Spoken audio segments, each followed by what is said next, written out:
ஓம் சாந்தி. அவ்யக்த முரளி 7/4/1981. அவ்யக்த பாப்தாதா, மதுபன். சிந்தன சக்தி மூலமாக சர்வ சக்திகளின் சொரூபத்தின் அனுபவம். இன்று பாப்தாதா தன்னுடைய சென்ற கல்பத்து காணாமல் போய் கண்டெடுக்கப்பட்ட அனைத்து குழந்தைகளையும் பார்த்து மகிழ்ச்சி அடைந்துட்டு இருக்கிறாங்க. எப்படி தந்தை மிக அன்போடு குழந்தைகளை எப்பொழுதும் நினைவு செய்கிறாங்களோ, அதே மாதிரி குழந்தைகளும் எப்பொழுதும் தந்தையை நினைவு செய்வதில் மற்றும் உயர்ந்த வழிப்படி நடக்கிறதுல இரவு பகலாக ஈடுபட்டு இருக்கிறாங்க. பாப்தாதா குழந்தைகளினுடைய ஈடுபாட்டை குழந்தைகள் உள்ளபூர்வமாக மற்றும் உயிருக்குயிராக அன்பு மற்றும் சிநேகத்தோடு எப்பொழுதும் சேவையில் ஈடுபட்டிருப்பதை பார்த்து குழந்தைகளுக்கு அஞ்சலி கொடுக்கிறார். குழந்தைகளுடைய பாக்கியத்தின் பின்னால் இருக்கும் தியாகத்தை பார்த்து பாப்தாதா எப்பொழுதும் தியாகத்துக்காக வாழ்த்துக்கள் தெரிவிக்கிறாங்க. அனைத்து குழந்தைகளின் ஒரே எண்ணமாக இருக்கின்ற தந்தையை பிரதட்சணம் செய்யணும் மற்றும் தன்னை சம்பன்னம் ஆக்கணும் அப்படிங்கிற இதையும் பார்த்து பாப்தாதா குஷி அடைகிறாங்க. என்னவாக இருந்தோம் மற்றும் என்னவாக ஆயிட்டோம் அப்படிங்கிற இந்த வித்தியாசத்தை எப்பொழுதும் நினைவில் வச்சுக்கிட்டே அனைவரும் இதே ஈஸ்வரிய போதையில் இருக்கிறாங்க. இதை பார்த்து பாப்தாதாவும் ஆஹா சங்கமயுகத்து குழந்தைகளே ஆஹா அப்படின்னு பெருமிதத்தோடு சொல்றாங்க. அந்த அளவு அதிர்ஷ்டம் நிறைந்தவர்கள் தங்களுடைய இந்த கடைசி ஜென்மம் வரையிலும் தங்களுடைய அதிர்ஷ்டத்தினுடைய ஓவியத்தை நெற்றியில மகிமை மூலமா, வாயில பாடல்கள் மூலமா மற்றும் கைகளினால் சித்திரங்கள் மூலமா, கண்கள்ல அன்பு மூலமா எதிர்காலத்தினுடைய அதிர்ஷ்டத்தின் ஓவியத்தை வரைஞ்சிக்கிட்டே இருக்கிறாங்க. இன்று வரையிலும் கூட உயர்ந்த ஆத்மாக்கள் உங்களுடைய நல்ல கால தருணங்களை அது மீண்டும் எப்பொழுது வரும் அப்படின்னு நினைவு செஞ்சிட்டு இருக்கீங்க. மிகவும் ஈடுபாட்டோடு வரவழைப்பு கோலாகலத்துடன் நடந்துட்டு இருக்குது. அந்த மாதிரி அதிர்ஷ்டம் நிறைந்தவங்க நீங்க அப்படின்னு சொல்றாங்க பாபா. உங்களுடைய அதிர்ஷ்டத்தை சுயம் தந்தை மகிமையாக பாடுறாங்க. இறுதி காலத்து பக்தர்களோ பாதங்களையும் பூஜை செய்யறாங்க. உங்களுடைய கால் அடிகள்ல என்னை ஏற்றுக்குங்க என்று மட்டும்தான் உங்களிடம் கேட்கிறாங்க. அந்த அளவு மகான் ஆத்மாக்கள் நீங்கள் அப்படிங்கிறாங்க பாபா. ஆகையினால பாப்தாதாவும் பார்த்து மகிழ்ச்சி அடைகிறாங்க. எப்பொழுதும் தன்னுடைய அந்த மாதிரியான சிரேஷ்ட சொரூபத்தை, சிரேஷ்ட அதிர்ஷ்டத்தின் சித்திரத்தை நினைவுல வைங்கிறாங்க பாபா. இதனால என்ன ஆகும்? சக்திசாலியான நினைவு மூலம், சம்பன்ன சித்திரத்தின் மூலம் சரித்திரமும் எப்பொழுதும் சிரேஷ்டமாகத்தான் இருக்கும். எப்படி சித்திரமோ அப்படி சரித்திரம் அப்படின்னு சொல்லப்படுது.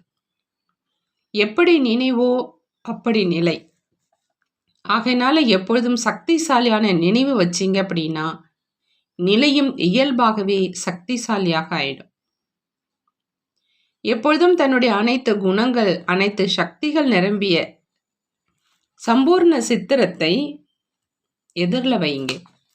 அந்த மாதிரி சித்திரத்தை வைக்கிறதுனால இயல்பாகவே சரித்திரம் சிரேஷ்டமாக ஆயிடும். கடின முயற்சி செய்வதற்கு அவசியமே இருக்காது.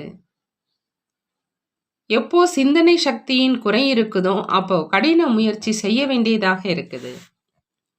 முழு நாளும் இதே சிந்தனை செஞ்சுட்டு இருக்க தன்னுடைய உயர்ந்த சித்திரத்தை எப்பொழுதும் எதிரில் வச்சிங்க அப்படின்னா சிந்தனை சக்தி மூலம் கடின முயற்சி முடிவடைஞ்சிடும். அதிகமாக கேட்டும் இருக்கீங்க, வர்ணனையும் அதிகமாக செய்கிறீங்க. இருந்தும் நடைமுறையில சில நேரம் தன்னை பலமற்றவராக ஏன் அனுபவம் செய்றீங்க? கடின உழைப்பை ஏன் அனுபவம் செய்றீங்க?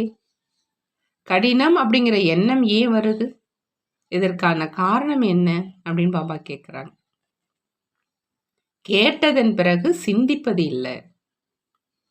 எப்படி உடலினுடைய சக்திக்காக மிக அதிகமான ஜீரண சக்தி தேவையாக இருக்குது, அதே மாதிரி ஆத்மாவை சக்திசாலியாக ஆக்குவதற்காக சிந்தனை சக்தியும் அந்த அளவே அவசியமாக இருக்குது. சிந்தனை சக்தி மூலம் தந்தையிடமிருந்து கேட்ட ஞானம் தன்னுடைய அனுபவமாக ஆயிடுது. எப்படி ஜீரண சக்தி மூலம் உணவு உடல்ல சக்தியாக இரத்தத்தின் ரூபத்தில் நிரம்பிடுது, உணவினுடைய சக்தி தன்னுடைய உடலுக்கு தேவையான சக்தியாக ஆயிடுது. வேறு வேறாக இருப்பது இல்லை. அதே மாதிரி ஞானத்தின் ஒவ்வொரு துளியின் சிந்தனை சக்தி மூலமா தனக்கு சக்தி ஆயிடுது. எப்படி ஆத்மா அப்படிங்கிற முதல் ஞான துளியை கேட்ட பிறகு சிந்தனை சக்தி மூலமா நினைவு சொரூபமாக ஆகிடுற காரணத்தினால நினைவு நான் தான் எஜமானன் அப்படிங்கிற சக்தி நிரம்பியதாக ஆக்கிடுது. இந்த அனுபவ சக்தி சொரூபமாக ஆக்கிடுது. ஆனால் எப்படி ஆச்சு? சிந்தனை சக்தியின் ஆதாரத்தில். அப்படி ஆத்மானுடைய முதல் ஞான துளி அனுபவ சொரூபமாகிடுச்சு இல்லையா? இதே விதமாக நாடகத்தினுடைய ஞானம் நாடகம் அப்படின்னு சொல்வதற்கும் மற்றும் கேட்பதற்கும் மட்டும் கிடையாது. ஆனால் நடைமுறையில் தன்னை கதாநாயகன் நடிகன் அப்படின்னு அனுபவம் செய்கிறேன். அப்படி அனுபவம் செஞ்சீங்க அப்படின்னா சிந்தனை சக்தி மூலமா அனுபவ சொரூபம் ஆகிடுது என்ற இதுதான் முக்கியமான ஆத்மீக சக்தி. அனைத்திலும் பெரியதிலும் பெரிய சக்தி அனுபவ சொரூபம். அனுபவி எப்பொழுதும் அனுபவத்தின் ஆதாரத்தோடு நடந்துப்பாங்க. அனுபவி ஒரு பொழுதும் ஏமாற்றம் அடையிறது கிடையாது. அனுபவி யாராவது அவரை நிலைகுலைய வச்சா கேட்ட மற்றும் சொன்ன விஷயங்கள்னால ஆடி போக மாட்டாங்க. அனுபவினுடைய ஒரு வார்த்தை 1000 வார்த்தைகளையும் விட அதிக மதிப்புள்ளதாக இருக்குது. அனுபவி எப்பொழுதும் தன்னுடைய பொக்கிஷங்களின், அதாவது அனுபவங்களுடைய பொக்கிஷங்களினால் நிரம்பியவராக இருக்கிறாங்க. அந்த மாதிரி சிந்தனை சக்தியின் மூலமா ஒவ்வொரு ஞான துளியின் அனுபவி எப்பொழுதும் சக்திசாலியா, மாயா தாக்க முடியாதவராக, தடையால தாக்கப்படாதவராக, எப்பொழுதும் அங்கதனுக்கு சமமாக ஆடாதவராக, மற்றவர்களை அசைப்பவராக இருப்பாங்க.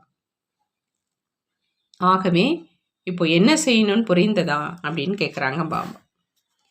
எப்படி உடலினுடைய அனைத்து நோய்களுக்கான காரணம் ஏதாவது விட்டமின்களுடைய குறையாக இருக்குது அப்படின்னா ஆத்மாவினுடைய பலகீனத்துக்கான காரணம் கூட சிந்தனை சக்தி மூலமாக ஒவ்வொரு ஞான விஷயத்தின் அனுபவத்தின் விட்டமினுடைய குறை இருக்குது.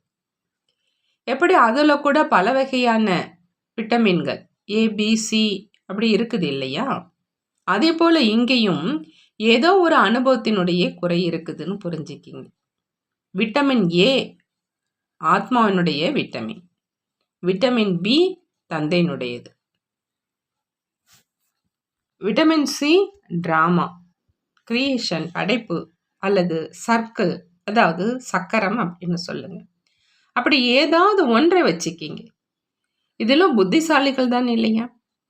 அப்படி எந்த விட்டமினினுடைய குறை இருக்குது அப்படின்னு சோதனை செய்யுங்க.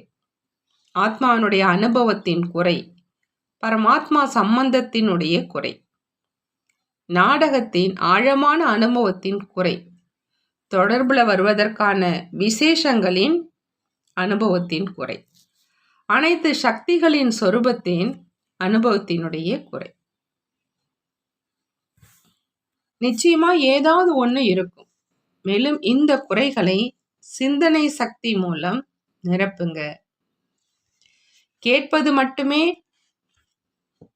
ஆன சொரூபம் அல்லது சொற்பொழிவு நிகழ்த்தும் சொரூபம் அப்படிங்கிற இதன் மூலமாக மட்டும் ஆத்மாவானது சக்திசாலியாக ஆக முடியாது. ஞான சொரூபம் அப்படின்னா பாபா சொல்றாங்க அனுபவ சொரூபம் அப்படின்னு. அனுபவங்களை அதிகரிங்க. அதற்கான ஆதாரம் சிந்தனை சக்தி தான். சிந்தனை செய்யறவங்க இயல்பாகவே அதுல மூழ்கி இருப்பாங்க. மூழ்கிய நிலையில யோகாவில் ஈடுபட வேண்டியதாக இருக்காது. ஆனா நிரந்தரமா யோகாவில் ஈடுபாட்டில் இருப்பது தான் அனுபவத்தை ஏற்படுத்தும். கடின முயற்சி செய்ய வேண்டியதாக இருக்காது. மூழ்கி இருப்பது அப்படின்னா அன்பு கடல்ல மூழ்கி இருப்பது. அந்த மாதிரி யாரும் பிரிக்க முடியாத அளவுக்கு மூழ்கி இருப்பது. அப்படிப்பட்ட நிலையிலிருந்து கடின உழைப்புல இருந்தும் விடுபடுங்கிறாங்க பாபா. வெளிமுகமாக இருப்பதை விட்டீங்க அப்படின்னா கடின உழைப்பிலிருந்து விடுபடுவீங்க. மேலும் அனுபவங்களின் உள்நோக்கு முக சொரூபத்தில் எப்பொழுது மூழ்கி இருங்க. அனுபவங்களினாலும் கடல் இருக்குது இல்லையா? 1-2 அனுபவம் கிடையாது, அளவற்ற அனுபவங்கள். 1-2 அனுபவங்கள் செய்துட்டீங்க அப்படிங்கிற அனுபவத்தின் குளத்துல குளிக்காதீங்க. கடலுடைய குழந்தைகள் அனுபவங்களின் கடல்ல மூழ்கிடுங்க.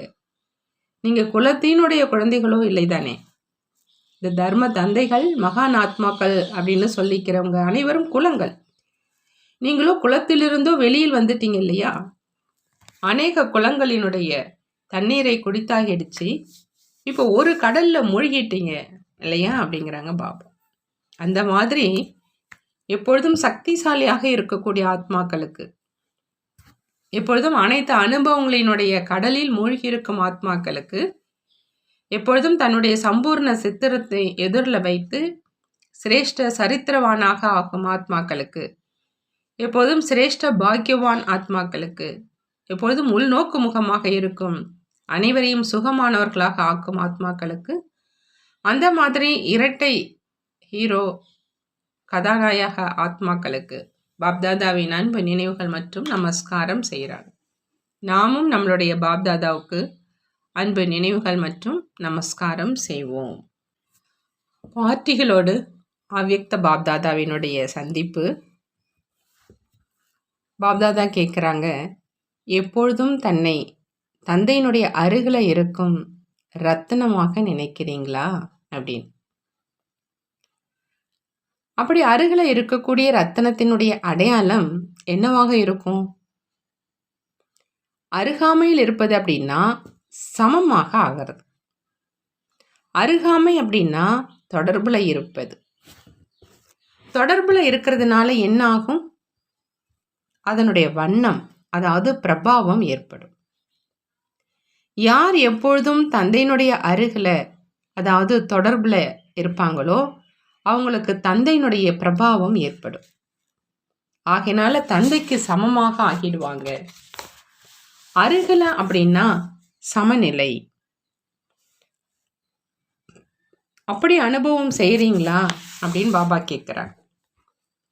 ஒவ்வொரு குணத்தை எதிரில் வைத்து கொண்டே எந்தெந்த குணத்தில் தந்தைக்கு சமமாக ஆகியிருக்கேன் அப்படின்னு சோதனை செய்ய சொல்கிறாங்க பாபா. ஒவ்வொரு சக்தியை எதிரில் வைத்து நான் எந்த சக்தியில் சமமாக ஆகியிருக்கேன் அப்படின்னு சோதனை செய்யுங்க. உங்களுடைய பட்டமே மாஸ்டர் சர்வகுண சம்பன்னம், மாஸ்டர் சர்வ சக்திவான். அப்படி இந்த பட்டம் எப்போதும் நினைவில் இருக்குதா அப்படின்னு பாபா கேட்குறாங்க. அனைத்து சக்திகளும் வந்துருச்சு அப்படின்னா வெற்றி கிடைச்சிருச்சு. பிறகு ஒரு பொழுதும் தோல்வி ஏற்பட முடியாது. யார் தந்தையினுடைய கழுத்தின் மாலையாக ஆயிட்டாங்களோ அவங்களுக்கு ஒரு பொழுதும் தோல்வி ஏற்பட முடியாது.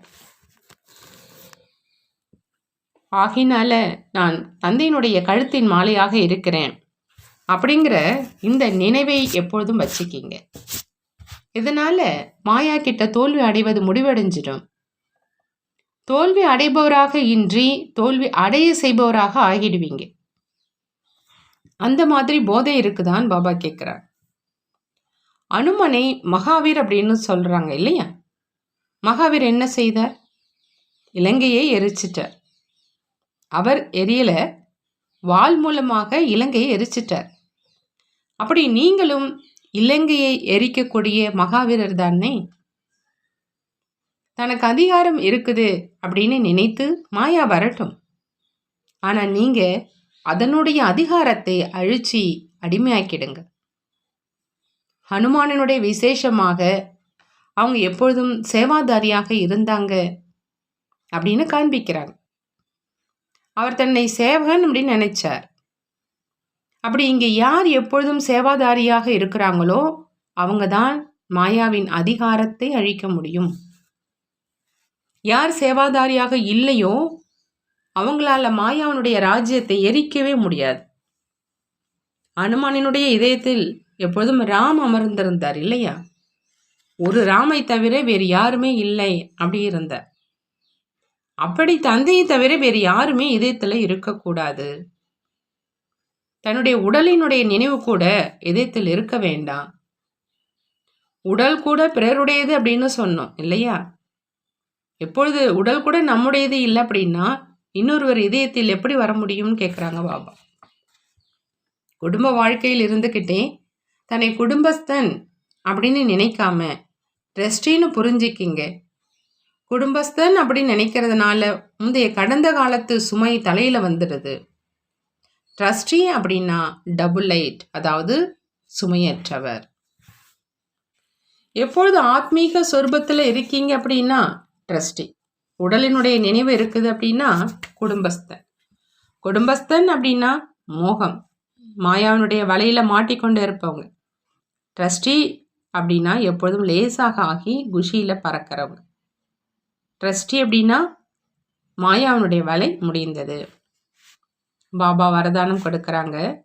அனைத்து பொறுப்புகளினுடைய சுமையை தந்தையிட்ட கொடுத்துட்டு எப்பொழுதும் தன்னுடைய முன்னேற்றத்தை செய்யக்கூடிய சகஜ யோகியாக ஆகுக அப்படின்னு. எந்த குழந்தைகள் தந்தையினுடைய காரியத்தை நிறைவேற்றும் பொறுப்பிற்காக உறுதிமொழி மேற்கொள்கிறாங்களோ அவங்களுக்கு தந்தையும் அந்த அளவே சகயோகம் கொடுக்குறாங்க. என்னென்ன வீணாதனுடைய சுமை இருக்குதோ அதை மட்டும் தந்தையிட்ட விட்டுடுங்க.